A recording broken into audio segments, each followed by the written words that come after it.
દરિયાકાંઠે ડ્રગ્સ કૌભાંડનો પર્દાફાશ। વલસાડ મુંબઈ પોલીસના સંયુક્ત ઓપરેશનમાં 7.5 કિલો ચરસ જપ્ત કરાયો। એક આરોપી ફરાર। વલસાડ રૂરલ પોલીસ અને મુંબઈ ચૂનાભટ્ટી ચેમ્બુર પોલીસે સંયુક્ત ઓપરેશન હાથ ધરીને મોટી સફળતા મેળવી છે।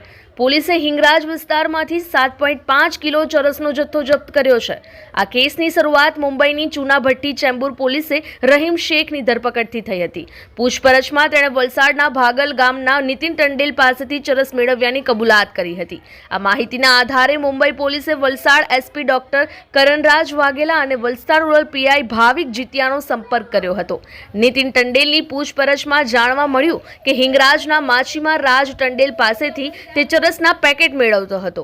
પોલીસે રાજ ટંડેલના ઘરે દરોડો પાડ્યો, જ્યાંથી 7.5 કિલો અફઘાની ચરસ મળી આવ્યો। પોલીસે નીતિન ટંડેલની ધરપકડ કરી છે, જ્યારે રાજ ટંડેલ ફરાર છે।